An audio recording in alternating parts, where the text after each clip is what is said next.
എല്ലാവർക്കും സലു കിച്ചണിലേക്ക് സ്വാഗതം. ഇപ്പം ഞാൻ തലേ ദിവസം രാത്രി തന്നെ 2 കപ്പ് പച്ചരി വെള്ളത്തിൽ കുതിർത്ത് വെച്ചതാണ്. ഇപ്പം രാവിലെ എഴുന്നേറ്റിട്ട് ഞാൻ നിസ്കാരം ഓതലും ഒക്കെ കഴിഞ്ഞ് കിച്ചണിലേക്ക് വന്നുടൻ തന്നെ അരി അരയ്ക്കാനായിട്ട് ഇടുകയാണ്. അപ്പം ഈ അരിക്കൊപ്പം തന്നെ 1 കപ്പോളം തേങ്ങയും കൂടി ഇട്ട് കൊടുക്കണം. അപ്പം ഇൻസ്റ്റൻ്റ് ആയിട്ടുള്ള അപ്പമാണ് ഞാൻ റെഡിയാക്കണത്. അപ്പം 1/2 കപ്പ് ചോറാണ് കേട്ടോ.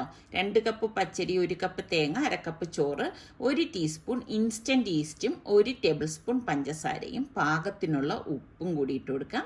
പിന്നെ ഇത് നമ്മൾ അരച്ചെടുക്കുന്നത് 1 കപ്പ് വെള്ളത്തിലാണ് കേട്ടോ. ഏത് കപ്പിലാണോ മെഷർ ചെയ്ത് അതേ കപ്പിൽ തന്നെ എടുത്താൽ മതി. അപ്പം ഇത് കറക്റ്റ് മെഷർമെൻ്റാണ് ഞാനിപ്പോൾ പറയുന്നത്. അപ്പം ഇത് നന്നായിട്ട് ഒന്ന് അരച്ചെടുക്കണം. അരച്ചെടുത്ത ശേഷം ഇത് നമുക്കൊരു ബൗളിലേക്ക് ഒഴിച്ചു കൊടുക്കാം. അപ്പം ഇത് 1 മണിക്കൂറിനുള്ളിൽ തന്നെ ഇത് ഇൻസ്റ്റൻറ്റ് ഈസ്റ്റ്, അതായത് പുതിയ ഈസ്റ്റ് തന്നെ നിങ്ങൾ ഉപയോഗിക്കണം, എങ്കിൽ പെട്ടെന്ന് ആക്റ്റീവ് ആവും. അപ്പോൾ ഇതാ കണ്ടോ, 1 മണിക്കൂർ കഴിഞ്ഞപ്പം ഞാൻ ഇതിനിടയിൽ 1/4 മണിക്കൂറൊക്കെ ആയപ്പോഴേക്ക് തുറന്നു നോക്കിയപ്പോൾ പൊങ്ങി വന്നിരുന്നു. വീണ്ടും ഒന്ന് ഇളക്കിയിട്ട് വെച്ചിട്ടുണ്ടായിരുന്നു. ഇപ്പോൾ 1 മണിക്കൂർ കഴിഞ്ഞപ്പോൾ കണ്ടോ നല്ല ഫ്ലഫി ആയിട്ട് മാവ് വന്നിട്ടുണ്ട്. അപ്പം ഇത് നല്ലതുപോലെ ഒന്ന് ഇളക്കിയെടുക്കണം. അപ്പം ഞാൻ കഴിഞ്ഞ പ്രാവശ്യം കാണിച്ചില്ലേ അപ്പച്ചട്ടി പഴക്കിയത്, ഈ അപ്പച്ചട്ടിയിലാണ് ഞാൻ ഇന്ന് അപ്പം ഉണ്ടാക്കാൻ പോണത് കേട്ടോ. അപ്പം ഞാൻ അതിലേക്ക് എണ്ണ തടവിയ ശേഷം ഞാൻ കുറച്ച് എണ്ണ തടവിയിട്ടാണ് ഞാൻ ഓയിൽ ഒഴിച്ചു കൊടുക്കുന്നത്. എന്നിട്ട് ഒരു മുട്ട ഇതുപോലെ പൊട്ടിച്ചൊഴിച്ചു കുറച്ച് ഉപ്പിട്ടെടുക്കുകയാണ്. ഇതിപ്പം കളയൊന്നും വേണ്ടില്ല, കാരണം ചട്ടി ഓൾറെഡി പഴക്കി നല്ലതുപോലെ കഴുകിയെടുത്ത ചട്ടിയാണ്. അപ്പം ഈ മുട്ട എല്ലായിടത്തും വരത്തക്ക രീതിയിലൊന്ന് എല്ലായിടവും ഇതുപോലെ ഒന്ന് തേച്ച് കൊടുക്കുകയാണ്. ഫ്ലെയിം നന്നായിട്ട് കുറച്ചിട്ടാണ് ഞാനിങ്ങനെ ചെയ്തെടുക്കുന്നത് കേട്ടോ. അപ്പോൾ മുട്ടയ്ക്ക് ശരിക്കും പറഞ്ഞാൽ നല്ലൊരു മാജിക്ക് തന്നെയാണ് അല്ലേ. നമ്മുടെ ഇരുമ്പ് ചട്ടി പഴക്കാനായാലും ഇതുപോലെയുള്ള മൺചട്ടിയിലായാലും നമ്മൾ മുട്ട പൊരിച്ചു കഴിഞ്ഞാൽ അപ്പം വേഗം ഇളകി കിട്ടും. അപ്പം ഞാൻ ആ മുട്ട മാറ്റിയ ശേഷം ഞാനൊന്ന് തുടച്ചെടുത്തിട്ട് മാവ് കോരി ഒഴിച്ചൊന്ന് ചുറ്റിച്ചു കൊടുക്കണം. പിന്നെ ചട്ടി കഴുകിയൊന്നുമില്ല കേട്ടോ. അപ്പോൾ ഇതുപോലെ ഒന്ന് ചുറ്റിച്ചെടുക്കണം. അപ്പം ശരിക്കും പറഞ്ഞാൽ നമ്മളുടെ ഈ നോൺ സ്റ്റിക്കിലൊക്കെ ഉണ്ടാക്കുന്ന അതേ രീതിക്ക് തന്നെ കണ്ടോ അപ്പം ഇളകി വരും. അപ്പോൾ എനിക്ക് ഭയങ്കര ഒരു ഇഷ്ടപ്പെട്ട്, കാരണം നല്ല ഈസി ആയിട്ട് അപ്പം അപ്പച്ചട്ടിയിൽ നിന്ന് ഇളകി കിട്ടുന്നുണ്ടായിരുന്നു. അപ്പം ഞാൻ ഒരപ്പം കൂടി കാണിച്ചു തരാം കേട്ടോ. അപ്പം ഈ മാവ് ഞാൻ ഇൻസ്റ്റൻ്റ് ആയിട്ട് ഉണ്ടാക്കിയെടുത്തത് കൊണ്ടാണ് ഇങ്ങനെ ഇരിക്കുന്നത്. അപ്പം നിങ്ങൾക്ക് കുറച്ച് ടൈം അധികം ഉണ്ടെങ്കിൽ ഒരു 2 മണിക്കൂറോ 2.5 മണിക്കൂറോ ഒക്കെ വെച്ചിരുന്നിട്ട് നമ്മൾ മാവ് ഒഴിച്ച് ചുറ്റിച്ചെടുക്കണമെങ്കിൽ ഇതിനേക്കാളും നന്നായിട്ട് വരും കേട്ടോ. ഒരുപാട് കുഴികളൊക്കെയുള്ള നല്ല അപ്പം നിങ്ങൾക്ക് ഉണ്ടാക്കിയെടുക്കാൻ പറ്റും.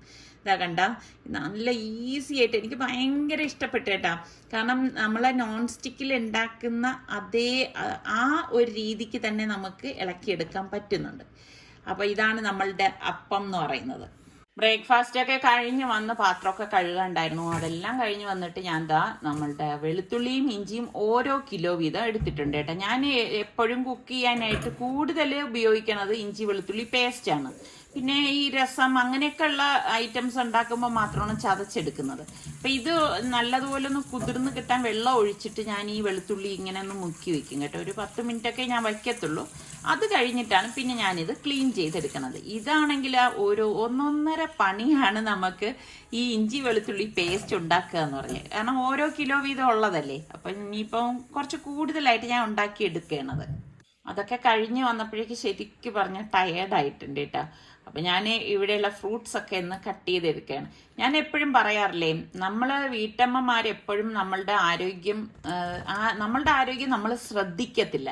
അപ്പം നമ്മൾ ഇങ്ങനെ ജോലി ചെയ്യുന്നതിൻ്റെ ഇടയ്ക്ക് തന്നെ ഒരു പ്രായമൊക്കെ ആയിക്കഴിഞ്ഞാൽ നമ്മളുടെ ആരോഗ്യത്തിനെ കുറിച്ച് നമുക്കൊരു വ്യക്തമായിട്ടുള്ള ധാരണ വേണം.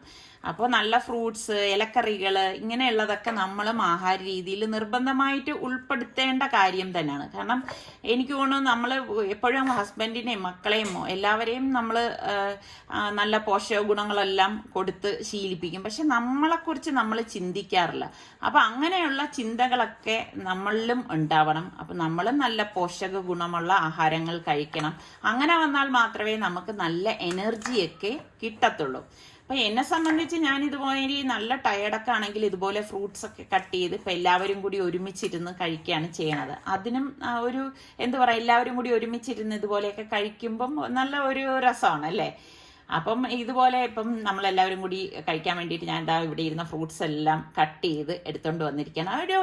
ഒരു 11-11:30 ആ ഒരു സമയത്തൊക്കെ നമ്മൾ ഇതുപോലെ ഫ്രൂട്ട്സൊക്കെ എന്തെങ്കിലും ഉണ്ടെങ്കിൽ അത് കഴിക്കുന്നത് എപ്പോഴും ശരീരത്തിന് നല്ലത് തന്നെയാണ് കേട്ടോ. മറ്റുള്ളവർക്ക് വേണ്ടിയിട്ട് നമ്മൾ എല്ലാം ചെയ്തു കൊടുക്കുന്നതോടൊപ്പം തന്നെ നമ്മളുടെ ശരീരവും നല്ലതാക്കാൻ എപ്പോഴും നമ്മൾ ശ്രദ്ധിക്കണം. ഫ്രൂട്ട്സ് ഒക്കെ കഴിച്ചു കഴിഞ്ഞ് പിന്നെ കുറച്ച് നേരം ഒന്ന് റെസ്റ്റ് ചെയ്തിട്ടുണ്ടായിരുന്നു. അത് കഴിഞ്ഞിട്ടാണ് പിന്നെ ഞാനൊരു 12 മണിയൊക്കെ അടുപ്പിച്ചാണ് ചോറ് വയ്ക്കാനായിട്ട് അടുക്കളയിലേക്ക് വന്നത്. അപ്പം ഞാൻ എപ്പോഴും ഞാൻ പറയത്തില്ലേ, അടുക്കളയിൽ കയറി കഴിഞ്ഞാൽ എനിക്ക് കുക്കിംഗ് വളരെ ഇഷ്ടമുള്ള ഒരു സംഭവമാണെങ്കിലും അടുക്കളയിൽ സ്പെൻഡ് ചെയ്യാൻ അത്ര എനിക്കൊരു താല്പര്യം ഇല്ലാത്ത ഒരാളാണ് കേട്ടോ. അപ്പം നമ്മൾ എന്നെപ്പോലെ ചിന്തിക്കുന്ന എത്ര പേരുണ്ട്? ഇപ്പം ഇത് കാണുന്നവരിൽ ഇത് എൻ്റെ അതേ ഒരു ആറ്റിറ്റ്യൂഡുള്ള ആൾക്കാരൊക്കെ ഉണ്ടാവുമല്ലോ. അപ്പം എനിക്കിങ്ങനെ അടുക്കളയിൽ കയറി കഴിഞ്ഞാൽ പെട്ടെന്ന് നമ്മൾ ജോലി തീർക്കണം അങ്ങ് മാറണം. അപ്പം നമ്മൾ മനസ്സിലൊരു അപ്പം പലരും എൻ്റെ അടുത്ത് ഇതിനിടയിൽ ചോദിച്ചിട്ടുണ്ടായിരുന്നു, എങ്ങനെയാണ് ഇത്ര പെട്ടെന്ന് കാര്യങ്ങൾ എല്ലാം തീർക്കുന്നതെന്ന്.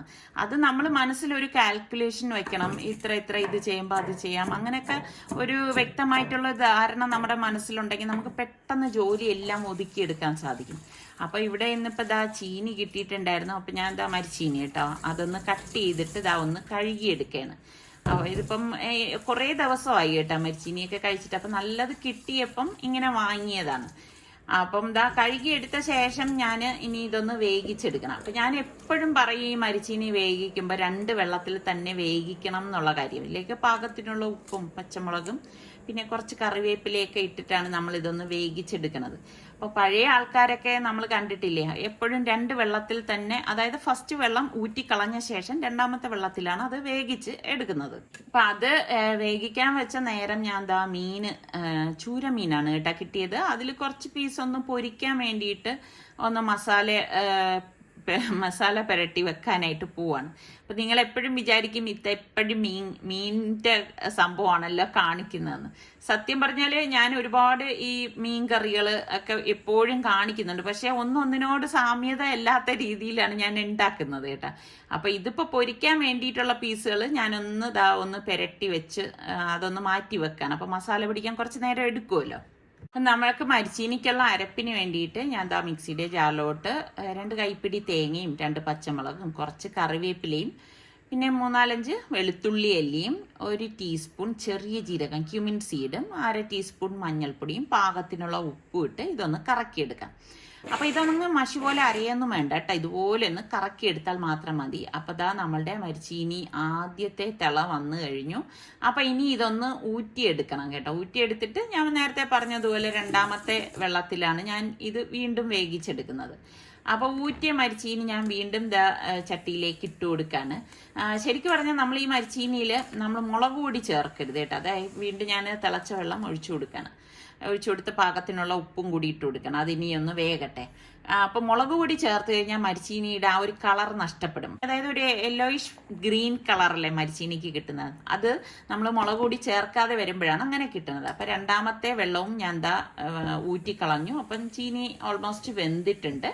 അപ്പോൾ ഇത് ചട്ടിയിലേക്ക് ഇട്ട ശേഷം നമ്മൾ ഈ ഒതുക്കി വെച്ചിരിക്കുന്ന അരപ്പുണ്ടല്ലോ അത് ഇതിലേക്ക് ഇട്ടിട്ട് ഞാൻ കുറച്ച് വെള്ളം മിക്സിയുടെ ജാറിലൊന്ന് ഒഴിച്ചതാണ് കേട്ടോ. എന്നിട്ട് എല്ലാം ചേർത്തിട്ടൊന്ന് ഇളക്കി ഉടച്ചെടുക്കാം. അപ്പോൾ മരിച്ചീനി ഇതുപോലെ ഉടച്ച് എടുക്കുന്നത് ഇഷ്ടമുള്ളവരുണ്ടാവും, അതല്ലാതെ തേങ്ങ ചേർക്കാതെ ഉടച്ചെടുക്കുന്ന ഇഷ്ടമുള്ളതാണ്. നിങ്ങളൊക്കെ ഏത് കാറ്റഗറിയിൽ പെടും? എനിക്കിങ്ങനെ തേങ്ങ ചേർത്തിട്ടുള്ളതാണ് ഇഷ്ടം കേട്ടോ. ആ വെളുത്തുള്ളിയുടെയും ജീരകത്തിൻ്റെയൊക്കെ ടേസ്റ്റ് വരുമ്പോൾ അടിപൊളി ടേസ്റ്റാണ്. ഇപ്പം ചൂര മീനായതുകൊണ്ട് തന്നെ വറുത്തരച്ച് കറി വെക്കാമെന്നാണ് ഞാൻ വിചാരിച്ചത്. അപ്പം ഞാൻ ചട്ടിയിലേക്ക് തേങ്ങയിട്ട് കൊച്ചുള്ളിയും കൂടി ചേർത്തിട്ട് ഇതൊന്ന് മൂപ്പിച്ചു കൊടുക്കാണ്. മൂപ്പിച്ചു കൊടുക്കുമ്പോൾ തന്നെ ഏകദേശം 1 ടേബിൾ സ്പൂണോളം മുഴുവനെയുള്ള കുരുമുളകും കൂടി ഇട്ടിട്ട് ഇതൊന്ന് റോസ്റ്റ് ചെയ്തെടുക്കാം. ഒരുപാടങ്ങ് കരിഞ്ഞു പോകണ്ട, ഫ്ലെയിം കുറച്ച് വെച്ചിട്ട് റോസ്റ്റാക്കി എടുത്താൽ മതി. ഇതിപ്പം എൻ്റെ അപ്പച്ചട്ടി അല്ല കേട്ടോ, ഇത് ഞാൻ ഇതുപോലെ കറി വെക്കാനുള്ള ചട്ടിയാണ്. അപ്പം 3 ടേബിൾ സ്പൂൺ മല്ലിപ്പൊടിയും 2 ടേബിൾ സ്പൂൺ മുളക് പൊടിയും 1 ടീസ്പൂൺ മഞ്ഞൾപ്പൊടിയും ചേർത്ത് ഇതുപോലെ ഒന്ന് ഇളക്കി കൊടുക്കണം.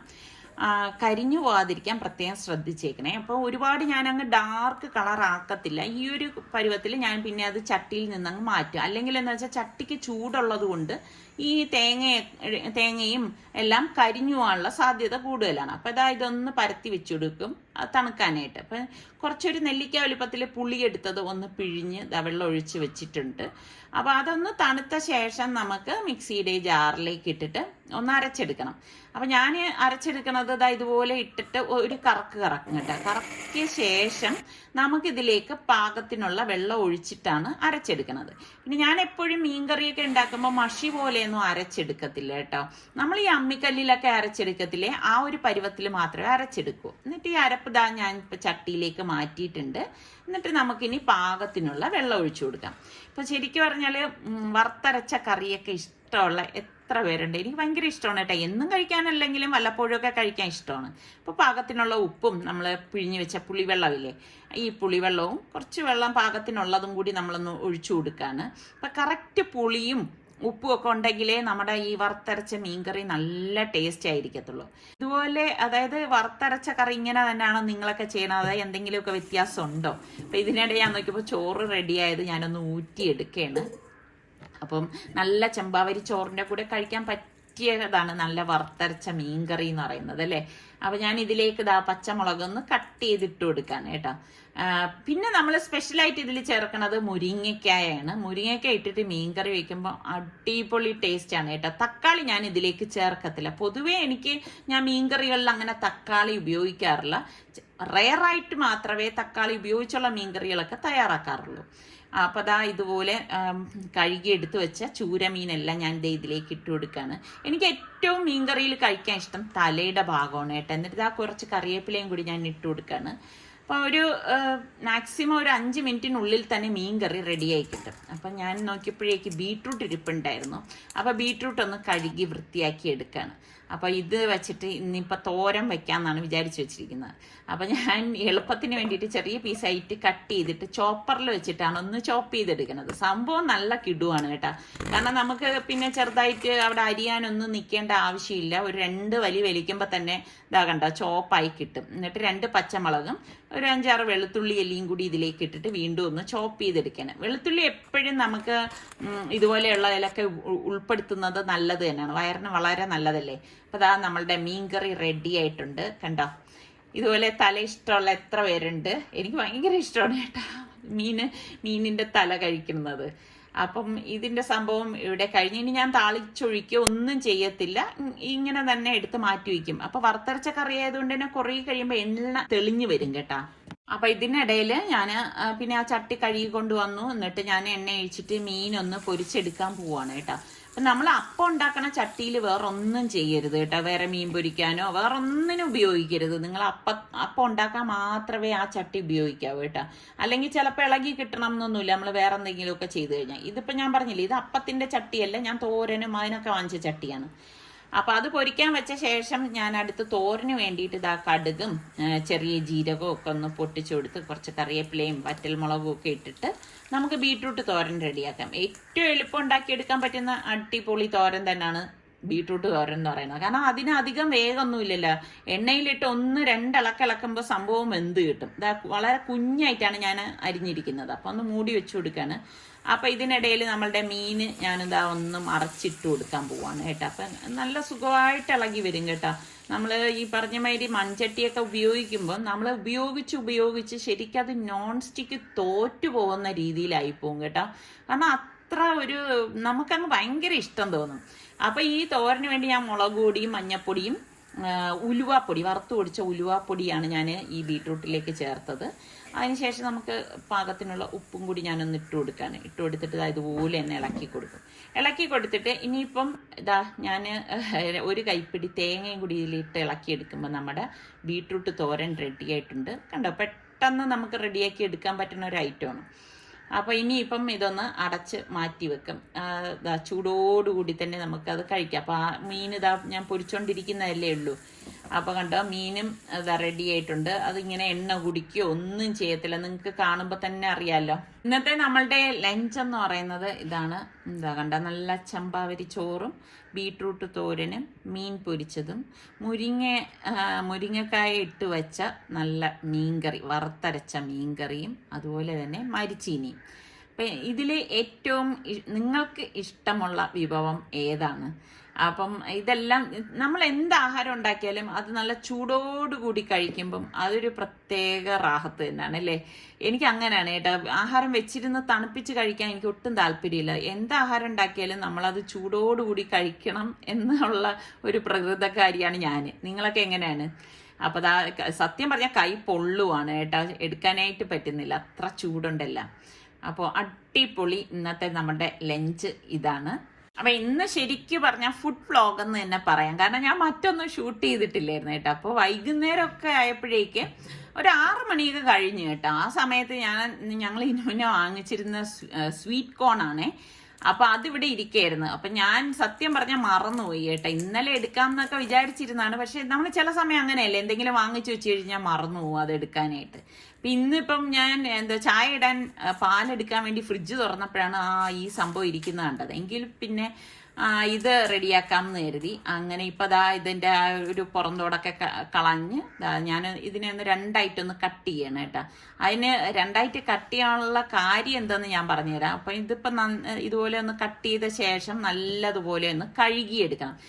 ഇതിഷ്ടമുള്ള എത്ര പേരുണ്ട്? എനിക്ക് ഭയങ്കര ഇഷ്ടമുള്ള ഒരു സംഭവമാണ് കേട്ടോ സ്വീറ്റ് കോൺ എന്ന് പറഞ്ഞാൽ. അപ്പം ഞാൻ എൻ്റെ ഒരു ചെറിയ കുക്കറാണ് എടുത്തത്. അപ്പം കുക്കറിലേക്ക് ഈ സംഭവം വെച്ചു കൊടുക്കുകയാണ് കണ്ടോ. അതുകൊണ്ടാണ് ഞാൻ ഇങ്ങനെ 2ആയിട്ടൊക്കെ കട്ട് ചെയ്തെടുത്തത്. എന്നിട്ട് നമുക്ക് ഇതിലേക്ക് പാകത്തിനുള്ള വെള്ളം ഒഴിച്ച് ഉപ്പിട്ട് കൊടുക്കണം.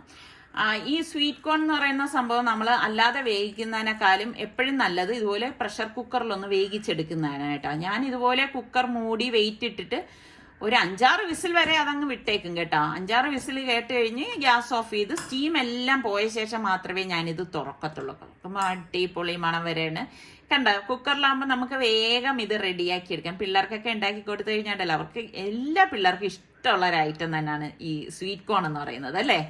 അപ്പം ഇത് വെറുതെ കഴിക്കുന്നതിനേക്കാളും ഇതുപോലെ കുറച്ച് മുളക് പൊടിയും പാകത്തിനുള്ള ഉപ്പും പിന്നെ നാരങ്ങ ഒന്ന് പിഴിഞ്ഞൊഴിച്ചിട്ട് ആ നാരങ്ങ നീര് പിഴിഞ്ഞ ആ നാരങ്ങ തോട് കൊണ്ട് തന്നെ ഞാൻ ഈ സംഭവം ഇതുപോലെ തേച്ചിട്ട് കോണിലേക്ക് തേച്ച് പിടിപ്പിക്കും. എന്നിട്ട് കഴിക്കുമ്പോഴാണ് കിഡു ടേസ്റ്റ് വരുന്നത്. എന്തിനാ നമ്മൾ ബീച്ചിലൊക്കെ പോയി നിന്ന് കഴിക്കണം? നമ്മുടെ വീട്ടിൽ നമുക്ക് ഇതെല്ലാം ഉണ്ടാക്കി എടുക്കാവുന്നതേ ഉള്ളൂ. അടിപൊളിയല്ലേ? അപ്പൊ ഇഷ്ടപ്പെട്ട പറയണം കേട്ടോ. അപ്പൊ ഇതൊക്കെ തന്നെയാണ് നമ്മളുടെ ഇന്നത്തെ വിശേഷങ്ങൾ എന്ന് പറയുന്നത്. പിന്നെ നമ്മളുടെ ചാനൽ കണ്ടുകൊണ്ടിരിക്കുന്നവരിൽ സബ്സ്ക്രൈബ് ചെയ്യാതെ കാണുന്ന ആരെങ്കിലും ഒക്കെ ഉണ്ടെങ്കിൽ നിങ്ങൾക്ക് നമ്മളുടെ ചാനൽ ഇഷ്ടപ്പെടുകയാണെങ്കിൽ സബ്സ്ക്രൈബ് ചെയ്യാനും ആ ബെല്ലൈക്കൺ പ്രസ് ചെയ്യാനും ഒന്നും മറന്നു വരുതേ. എങ്കിൽ മാത്രമേ ഞങ്ങൾ വീഡിയോസൊക്കെ പോസ്റ്റ് ചെയ്യുന്ന സമയം നിങ്ങൾക്ക് നോട്ടിഫിക്കേഷനൊക്കെ കിട്ടത്തുള്ളൂ.